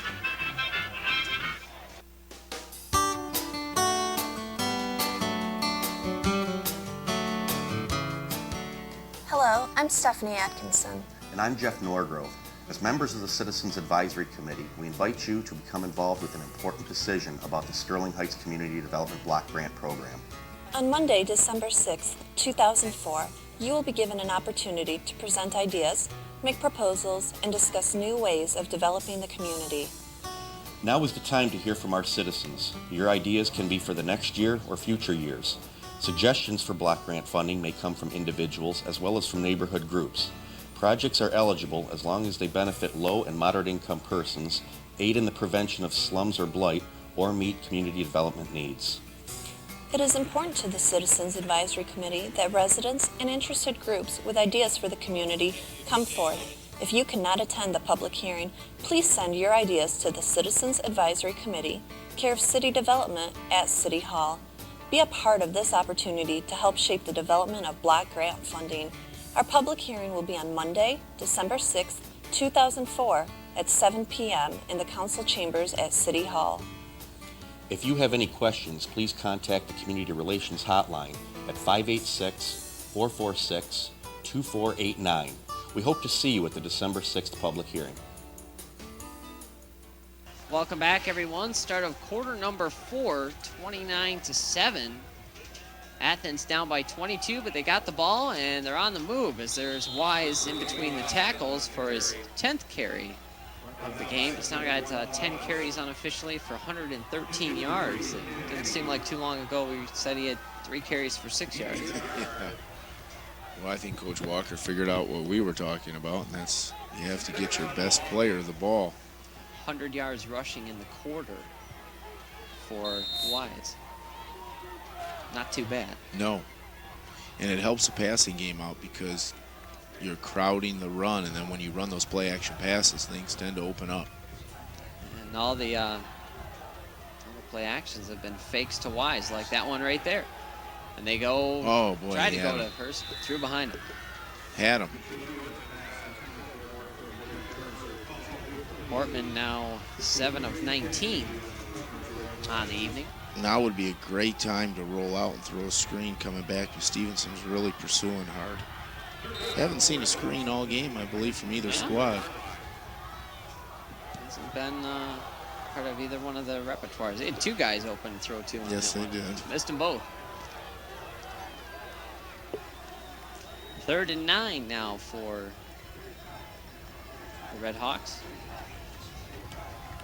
There's the give to Wise, and Wise up the middle, and he's stuck after a gain of about 2. Josh LaRock on the tackle. Big down here. LaRock, only a junior, starter on both the offensive and defensive lines. Another guy will be back next year. Yeah, he's a very good player. I know the Stevenson staff is real excited about getting him back. Probably makes a Stallion coach not eager to put Stevenson on the schedule next year. Well, we'll scrimmage him. We're not playing him. They keep that 2-game winning streak against the Titans intact. Sure. Well, maybe we'll never play him again, and that's how we'll end our career. 4th and 7 for Troy Athens. Ortman rolls out, throws back across the grain, and it's incomplete. And Athens asking for a flag, and they don't get it. Little contact there, but I think it was incidental.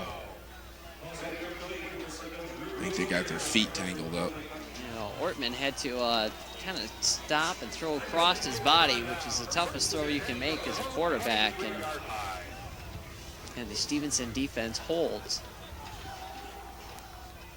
It's the second time he's thrown behind his guys. Rozier in on the play for Stevenson. So the Titans go back to work on offense, looking to grind a little clock here. And Stiefel keeps it himself again. And 2 hands on the ball this time. Stays on his feet, looking to power ahead close to a first down. I think that's a great call by Coach By going back to that play and getting Stiefel confident that he's not going to fumble. He's quite a runner. He has not been sacked in the game today. There's another look at it. It's just like a fullback run here, all the leg drive and power he puts into this one. He gets his pad level down and he keeps his feet going.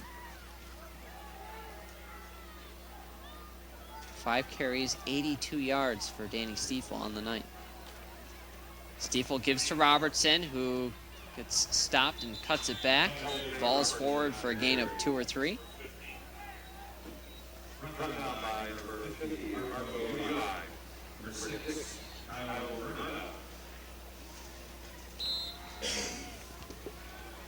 Second and 8 coming up for Stevenson.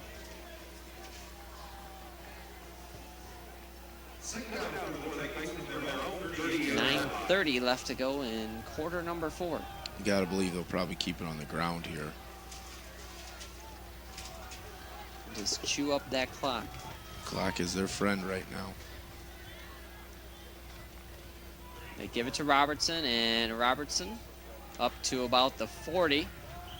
Ball's ripped out of his hands, but they're going to say it's down. Mask. They're going to call it face mask, I think.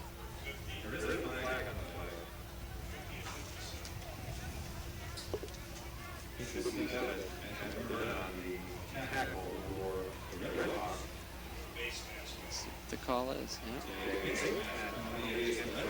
call against the Red Hawks. The incidental kind, not the personal foul, so That's 5 right. yards. The oops, I didn't mean to do it. Another look at it there. Yeah, not much of one. It was No. on 75 there. Fort.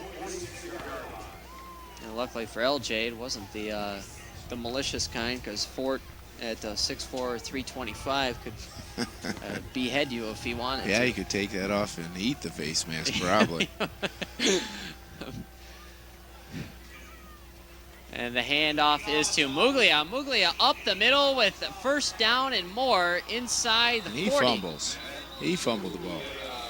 They Tell say you it's down. They rule him down. This Muglia kid is a weapon because he runs north and south, and he's got great great acceleration to the hole. He might not have great speed, but he really runs well north and south, and his legs keep going and his pad level's down.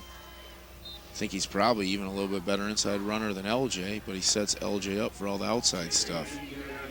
His 7th carry of the game, 20 yards on that carry from Muglia. 55 yards on 7 carries. Not a bad night's work for a fullback. Normally those guys get the 1, 2, and 3 yard carries. Yep. They give it to him. Oh, actually they keep it and pitch it out to LJ, and LJ's got about 3 or 4. There's a case where I think if there's one thing that LJ could improve on, it's finishing off his runs. He sometimes runs a little bit high. He's got great quickness. He's got good size.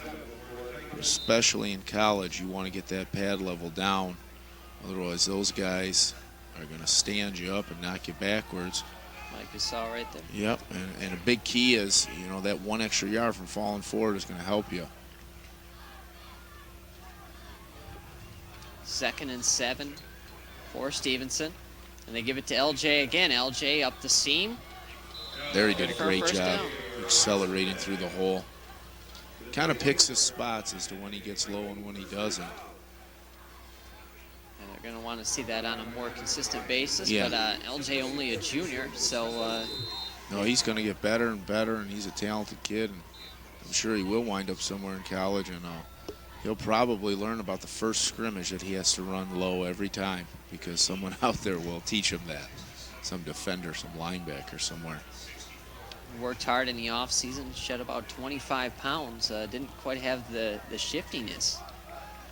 Well, and he ran track, and I think it's a lesson to all kids that, you know, if you want to be a running back or really a great football player, it's important to do these other sports. Yeah, definitely it pays to keep in shape in the spring. That's when you get a little lazy and find yourself out of shape. But well, and you're competing versus just sitting around and maybe playing pickup basketball or just lifting weights. You're actually going out there and challenging your body like you would, you know, on a Friday or Saturday. I know you encourage your players to do a lot of wrestling in the winter and track in the spring. Definitely. And they pitch it out to LJ, and Muglia with a nice block out front. LJ cuts it up, and he's got another first down. Great inside-outside move there. Muglia helped keep that linebacker off him. 23 carries on the night for Robertson, 2 of them for touchdowns. And LJ's done a pretty good job this year of not putting the ball on the turf. A couple fumbles this year, but none that had a great effect on him. Well, Maybe one against Ford that did hurt them. That's probably his worst fumble of the year. Venetili in motion. And they gave it to Muglia that time, and Muglia gets a couple. That inside trap again. Still positive yardage for the Titans.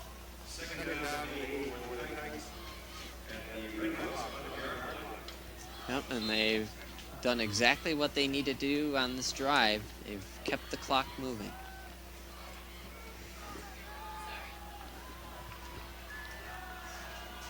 Second and 8 for Stevenson.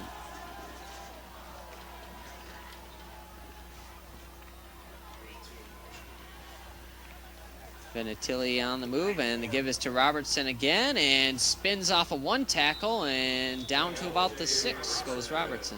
He's running with a lot of confidence right now. It's going to be a dangerous thing for whoever matches up against the Titans.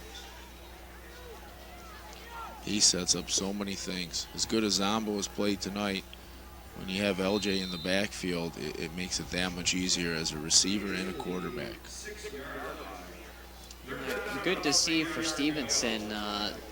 Their running game in the past, as good as it was, when they've bowed out of the playoffs, their backs, those 1,000-yard backs we talked about, have not done very well in the cold weather games. And it's a pretty cool night tonight, and LJ running hard and running successfully, and there he's close to the goal line again. No, I'm sure they're going to get him a touchdown here to reward him. He's been the workhorse here, especially in this drive. 25 carries on the night for Robertson.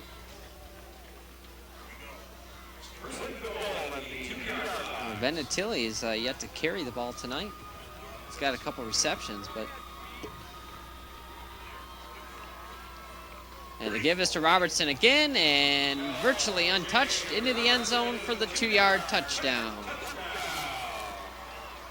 A 3-touchdown game for Robertson. That gives him an even 20 on the season. That puts his career total over 30, I believe. I think he had 12 last year, 10 or 12. And he is a force to be reckoned with. Yes, the wrecking ball, and it's kind of wrecking ball being swung by about, I don't know how much steel, a lot of steel, that offensive line. A lot of beef up front to open up the holes for LJ. They complement each other well. Well, Stevenson is dangerous offensively because they really don't have a weakness. The highest scoring team in the MAC Red, averaging 28 points a game, even higher than Eisenhower, who's number 1 in the state coming in. Well, Eisenhower wins with defense, that's for sure. Really like to see a matchup of Stevenson and Eisenhower, an all-county matchup. I think most of the county would like to see that. Perhaps Coach Carr, Coach Wagner, Coach Giannoni, all of them would like to see themselves in the mix. Sure. But I think the rest of the county is kind of rooting for that Ike Stevenson rematch. Well, it's been a one-sided affair lately with Ike kind of dominating. They've been on a great roll. Yeah. But this is definitely a Stevenson team that could threaten that role. Back in 2001, Eisenhower beat Stevenson late in the season in a game that went into overtime. And then they met up again in the first round of the playoffs, and Eisenhower polished them off, had a 35-0 lead at half. The first game between those two schools this year was very close, but I don't anticipate any 35-0s No. if they meet up again in the playoffs. Eisenhower has a way of winning those close games. They're just a confident, well-coached football team. They're a team that has just pumped out great kicker after great kicker, and that Yep. always helps you in those close games. Yeah, that would be one advantage they definitely have over Stevenson is the kicking game. Meldrum, a probable Division I weapon, Yeah. great punter and a great kicker.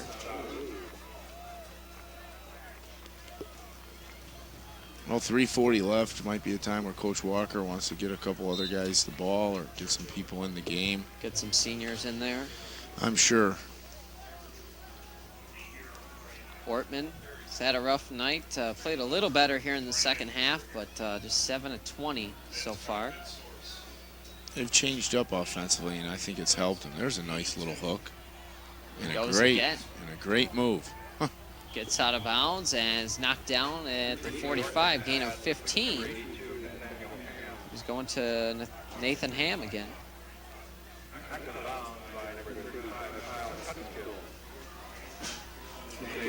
And one of their top weapons, Desmond Purnell, has been kept off the board. Yes, he has. The junior wideout. Ham's got 3 catches. Lindsay has 3. Hurst has a touchdown. Wise over 100 yards on the ground. That's about it for the Red Hawks. And they throw again. Close to another first down. Just Ham again.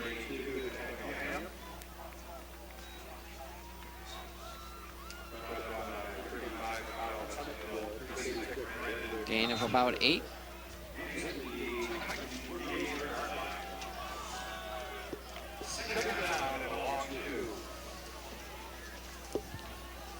Second and 2 for the Red Hawks.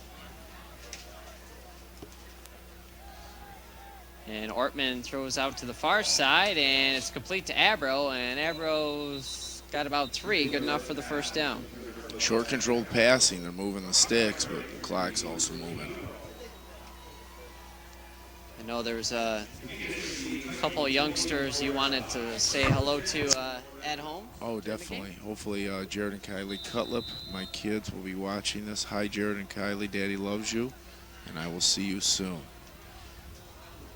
Kylie right now is probably sneaking chips from while her mommy's in bed. She's notorious for that. And another completion there to Ham again. Once again, 10 yards on the play. Well, I think Coach Walker's doing the right thing. He's throwing short passes, and he's got Ortman returning next year, and maybe get him a little bit of confidence and kind of erase that nightmare first half he had. Ortman was the quarterback for a playoff win, so that's a good thing to have returning as a senior. Definitely. You can never underestimate experience at quarterback. And Ortman throws to the far side. That one's dropped that time by Ham. I'm sure Coach Walker's thinking about that very same thing. I'm sure Coach Smith at Michigan State has realized how important a quarterback is. Drew Stanton changed them. Yeah. Without him, they're a greatly different football team. And I'm sure Ortman next year will come back and lead this team to another good season. He's got a pretty good arm. Yes, he does. And he's a pretty good athlete, so he should only improve. He's got some weapons back. They're going to have to find some new guys in the backfield because that guy right there is going to be graduating. That's Wise for about 4 or 5. Yeah, they're going to lose 2 very good running backs. And their linebacking core, Hurst and the 2 DeVernas, are also gone. That always hurts. Conversely, Stevenson will have 3 linebackers back that have either started or played very significant minutes next year. Well, they should be good again. Ortman looking long and overshoots his man by about 10 yards. He was trying to go to Abro that time. Yeah, Abro gave up on his route a little bit because I think he thought he was interfered with, but he's not going to win that argument with the referee. Not with 1:35 left. No, you're better off just busting your butt on that route and hoping you get a chance at the ball.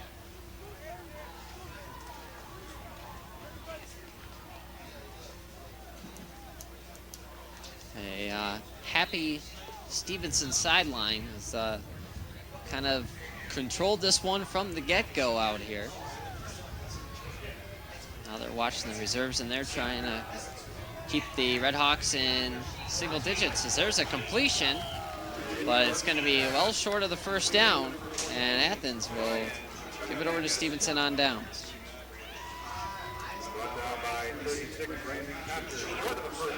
Brandon Kocher with the tackle for Stevenson. And I think as far as player of the game at this point, probably got to go with Frank Zombo. Yeah, he got him started early on. And then LJ finished him off along with that big, very good offensive line. Colin Reum, Jeff Pete, Paul Ellis, Kevin Kilgo is the tight end, Josh LaRock. Lots of talent up front for Stevenson. They work well as a unit, that's for sure. And a timeout right before the play. While they called a timeout, we'll give a little credit where credit is due here on Game of the Week with 1:22 left. Executive producer of Game of the Week, as we can look at Rick By talking to his team, is Pat Lehman. It's produced by yours truly and Matt Phillips. Matt Phillips also our director for this week's Game of the Week. Our camera crew for tonight's game: Ken Patterson, Dan Rizek, and Robert Surgot. Julie Hodge on replay for us tonight. Matt Phillips with post-production and graphics. Anthony Polidano along with Sterling Heights High School football coach Dave Cutlip, taking you home here for the final 1:22 of this Stevenson playoff win. As they will go 2-0 all time against the Red Hawks. And there's the give to number 85 for Stevenson. Mike Bloom gets a couple. Well, he's a junior receiver playing tailback right now. I believe Frank Persicino out there running the offense for Stevenson. I'm going to check that. That's number 13 for the Titans. That's Rodney Mershman. And there's the handoff to the fullback, and not much doing there for Stevenson. Time for one more Titan play. It's a Stevenson team that, to everyone's surprise, hadn't won a playoff game since 1999 when they played Athens here on this field. They lost a close one in the next round to Eisenhower. And they hadn't won a playoff game since, but erased that this year with 2 playoff wins. We're going to wrap up the district title. A little bit of a drought, but they're certainly out of it in a big way. And there's the give again to Bloom, and Bloom gets a couple. And that's going to do it here from Runkle Field. Dave, thanks for coming out here and helping us out. Thanks for having me, Anthony. And look forward to seeing you on the sidelines again next year. Yep. Hopefully we'll be back. Well, we're going to take a break here on Game of the Week, and we'll be back with our player of the game, Frank Zombo, in a moment. Stevenson takes it 36-6. Frank, a big night for you. Did you know before the game that you were going to be as involved as you were tonight in the passing attack? No, we just go in every game. You know, the coverage was small. They played me 10 yards deep, so we just had an advantage. We could run any pattern we wanted and complete it. Talk about the offense as a whole tonight. Was this your most complete performance of the season? Yeah, if you notice, we had no offsides. Because last game we had like 10. This game, no offsides. We just played as a team. We were so pumped up. We just came in this game. We dominated on offense and on defense. How good does this feel after last year, the way your guys' season ended in the playoffs, to win the first 2 this year and the district title? Well, we knew this year we were going to go farther in the playoffs than we were going to go last year. We got a solid team. We got weapons all around, DBs, receivers, running backs, quarterback.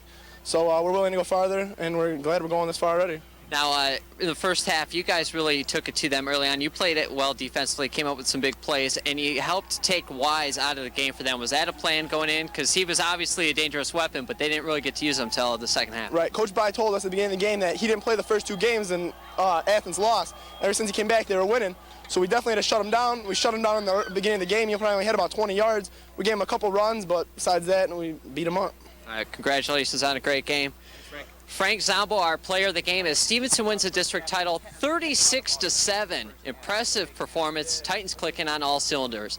For Dave Cutlip, I'm Anthony Polidano. Thanks for watching this week's Game of the Week. We'll see you next time.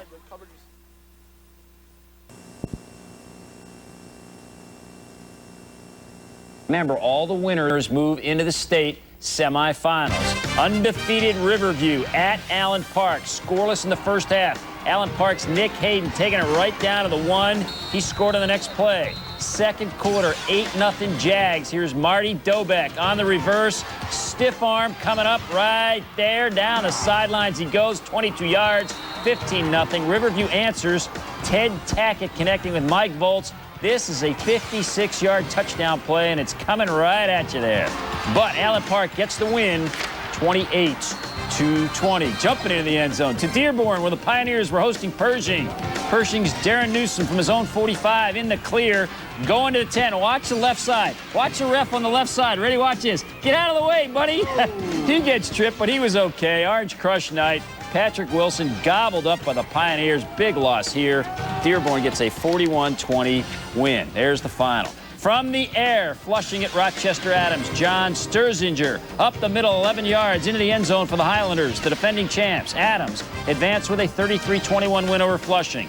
Going to the far east side, Livonia Churchill and Sterling Heights Stevenson. Churchill down 14-0. Francisco Beltran ripping up a big run here, setting up the only Churchill TD, 14-7, but the Titans come back before the half.